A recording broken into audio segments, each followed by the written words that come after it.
Sunday night, Tracky talks bollocks.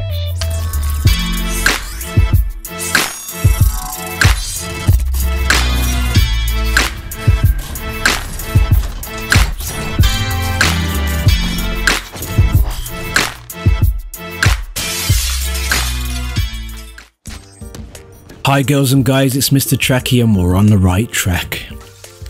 Guys, welcome to another episode of the Real Life Show. In today's episode, I just wanted to talk about the negative aspects of social media. So my first question to you all, how many of you are on Facebook? Now the facts are over 1 billion people are actually on Facebook. Genuine accounts that are active, which is actually a mind-blowing figure when you think about it. And it was quite a great invention in my eyes when it first came out. Keeping in contact with my family in America and Jamaica became oh so easy. I could see what my cousin had just ate for dinner. I could see that he was going down to the beach and making me feel real jealous. I could see my cousin getting picked up for work in a limo. Things were looking great. Absolutely brilliant. However, 7 years on, I've deactivated my Facebook this week. And I don't even feel like I'm going into cold turkey. I feel like I've made a great choice. Why have I made this choice, you're probably asking yourselves? Well, I started to feel like the world was becoming a really negative and nasty place and all this stuff was happening. But I started to realise that the world's actually kind of always been the same. It's just all these new smartphones we have makes it easier for bad news to be put straight in front of your face on a daily basis. And most people have a routine, don't they?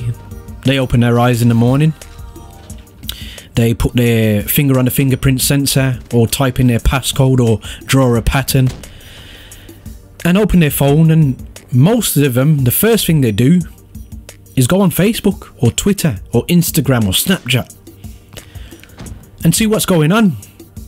But I find with Facebook, it's become more of a negative news site than anything. I have to scroll quite far now to find my cousin's dinners. And I have to scroll past some absolute bullshit.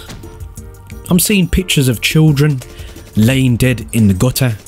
Type amen or they go to hell. I find that strange that anyone's actually even thought to put that on social media.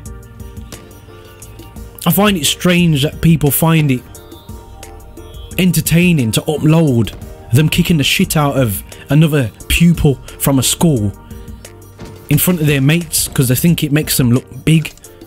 Because it doesn't, it makes you look like an utter coward. An utter coward. And for all the good things that happen on social media, I think personally the bad really outweighs it now. There's just so much negativity on the likes of especially Facebook. Facebook seems to be the number one for me. It seems to be the number one. And what's weird is people take what is on social media as gospel now. That's where they're getting their facts from. They're not researching things. They hear something on Facebook and people actually believe it as if it's actually true. And I've had it so many times where people believe something is fact because it's been stated on Facebook, which has made my life really difficult at times. Really difficult.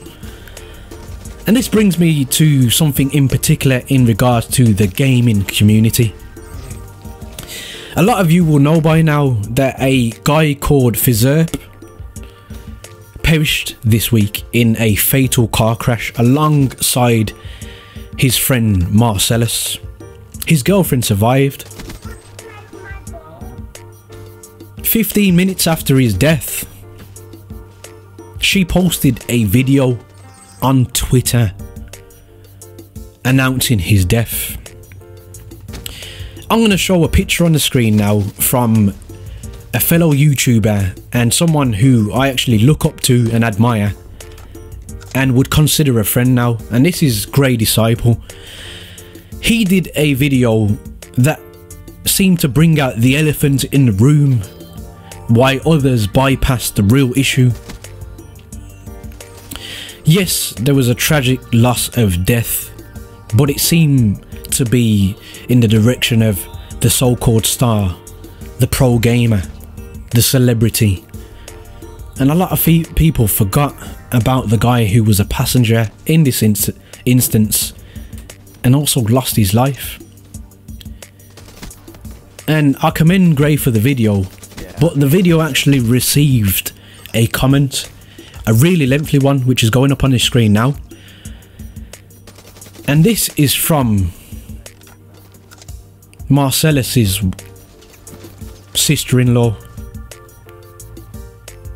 his wife's sister, stating that his wife found out he was dead, gone forever, never coming back, left her a widow and her child without a father, via Twitter. And I had to sit there and cast my mind back to my dad. I lost my dad when I was at work, and my manager walked in the room.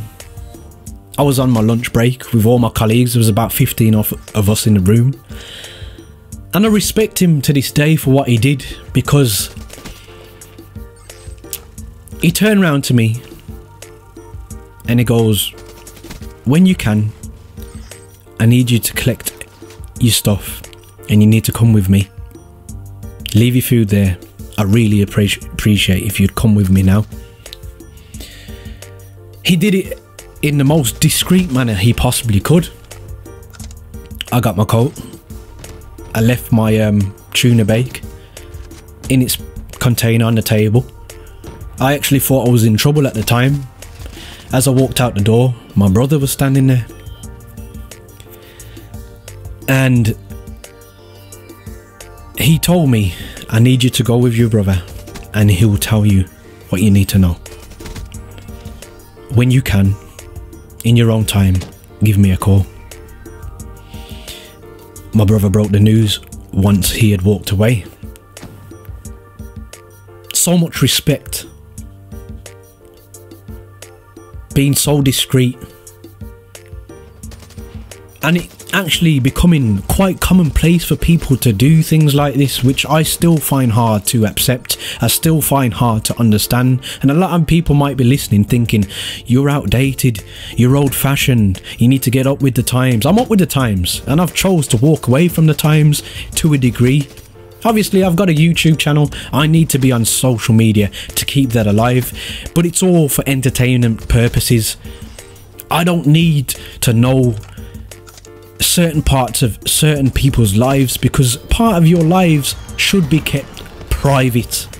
Just like some of your pictures, just like some of your timeline, they should be kept private. And I think what his girlfriend done was highly insensitive and unforgivable, because she was told by the police, "Do not put this on social media." And the world looks like such a bad place because of social media. People love to bully, post things that should not even find its way to social media. And bad news really does travel fast, because Facebook seems more of a news site now than "What did my cousin just eat for dinner?" or "Is taking a lovely leisurely walk down the beach in Jamaica." And I just wanted to ask you guys, have you ever felt the same? Have any of you left social media? It was just a bit of food for thought, guys, today. I've really been haunted by this comment, and it's becoming quite commonplace in the world, and I think people need to reflect, look back at themselves and understand there's certain things that shouldn't reach social media. Guys, there's many buttons you could hit, but the like and subscribe button, I hope they tickle your fancy. And as always guys, don't forget to stay on the right track. Peace.